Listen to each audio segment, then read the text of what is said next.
Well, hey there team, welcome back to the channel. Welcome to my overview of Planet Coaster 2. So for those not across it, I do overviews on this channel. It's where I have a look at the first 2 hours of a game. That's the Steam refund window. Steam says you can make up your mind about whether you want to keep a game or not in that time, and I broadly agree as a rule, and would say 20 hours in, you're usually not going to change your mind about how you felt 2 hours in. So it's a short punchy video, broad strokes info, keep it around 10 minutes, and then you can make up your mind on your own. Okay, so first out of the gate, this is kind of my first Planet Coaster, rail coaster type game. For whatever reason, even though I love management sim type games, the idea of theme park management has just never grabbed me. So I think it's probably worth putting that at the front, a bit of a bias against. Don't get me wrong, I'm enjoying this immensely, but there are aspects, consider that it's kind of getting a bit smashed in the reviews at the moment, and I feel like that's more from a hardcore fan perspective that has an investment in the series and what they expect to have changed in the sequel. I can't actually comment on that. I'm not trying to sidestep it, but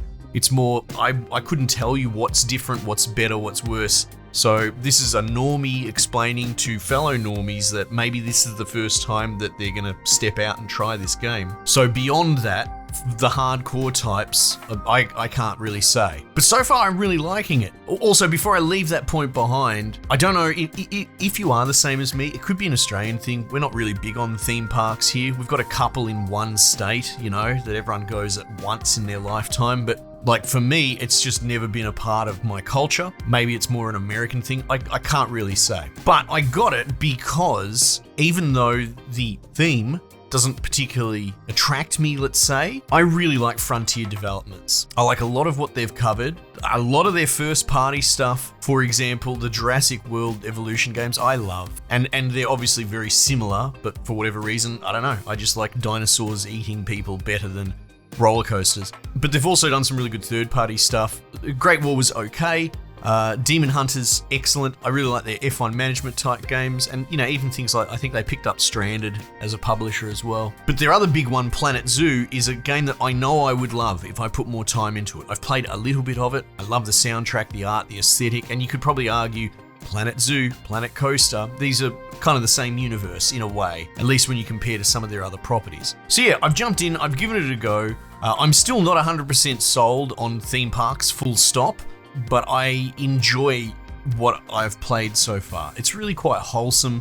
It has that same thematic tone that Planet Zoo has, you know, the same soundtrack, or, you know, it'll be the same composer, but the same sort of boppy, cheery, wholesome, some of the best music in gaming actually, but I think it flies under a lot of people's radar. But it's probably worth really noting that as far as getting a normie like me into the game and drip feeding me the mechanics through this campaign mode that they have implemented has been really wonderful actually, as a sort of newbie friendly user experience. I haven't really had much time, because there's only so much you can do in a couple of hours, to have a look at the wider sort of franchise mode, but I believe that's kind of similar to the Planet Zoo franchise mode. But the game seems to really go baby steps if you follow the bouncing ball of the campaign, where yes, it's overwhelming, you're kind of actually picking up at other people's parks and repairing them, updating them. There's a cool carrot on the stick sort of progression system of medals that you unlock.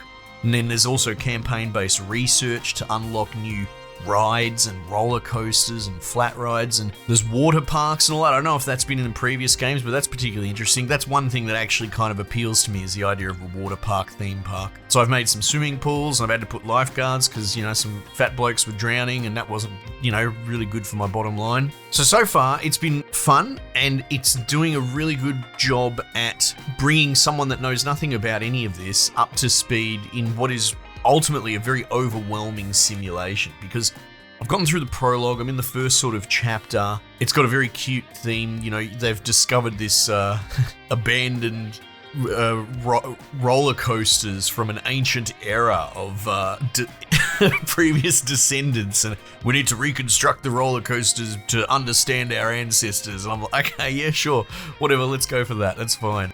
But it's starting to, you know, get me into sort of those metrics of everyone in your park's thirsty and dealing with litter, on top of just the attractions themselves. It's all very readable, the UI art, I love all of the aesthetic to it. But again, it's menus upon menus, and it's not necessarily bad UI, but it's just the nature of the beast. It's overwhelming. It's going to be in the beginning.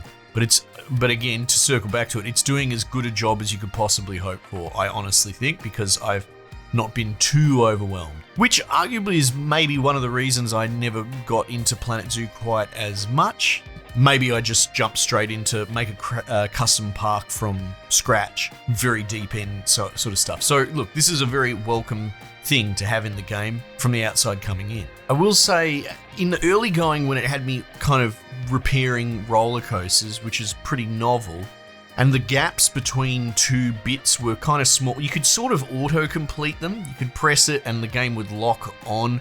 Now I'm getting into these more complicated roller coasters with, let's say 10, 20, 30 meter gaps between sections. And it's longer than the sort of autocomplete can go, so I have to kind of custom build my rail to make it marry up and fill the gap. And I'm having a lot of trouble with the controls. I'm using mouse and keyboard. You would think there'd be more fidelity. I know these sort of games and a lot of what Frontier does is usually very thumbstick friendly, but I can't imagine it'd be much friendlier. So I'm kind of finding it to be a bit of an exercise in frustration to extend and build out the tracks on these railroads.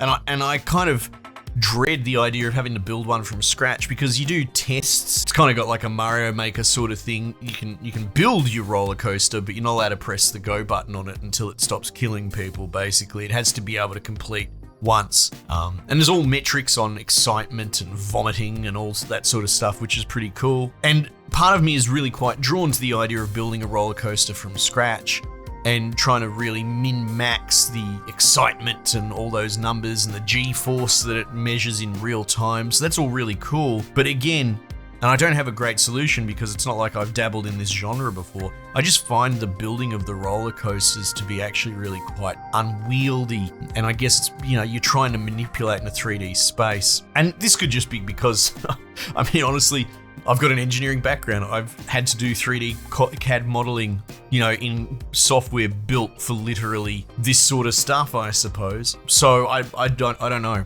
Maybe this is a common complaint, or maybe it's just unique to me. It's very difficult to tell. I found myself getting quite frustrated, actually, manipulating the roller coasters and that. But I guess you don't have to really focus in on that if you wanted to build your own park. Again, it took me through a lot of the flat rides, as it were, but they're sort of out of the box solutions. But yeah, the swimming pool thing and doing that's really interesting, but I wonder if I'm going to run into the exact same problems doing like all the big water slides, because your pools have prestige. So you'd probably want to make these big, stupid, essentially roller coaster adjacent, but they go into a swimming pool in a way. But I feel like I'll run into the same build problems. Anyway, look, I'm not trying to be too critical, but that's sort of my first impression. I think it's as good as you could hope for as this sort of game, and especially as a newbie checking it out. And yeah, and on top of that, I suppose I would be curious, maybe you are a Planet Coaster super fan and you're disappointed or you're happy with whatever changes, because again, I can't comment on all this, but I'd be curious to hear what people have to say. Anyway, team, I'll just leave it there for the time being, and I'll catch you guys on the next one.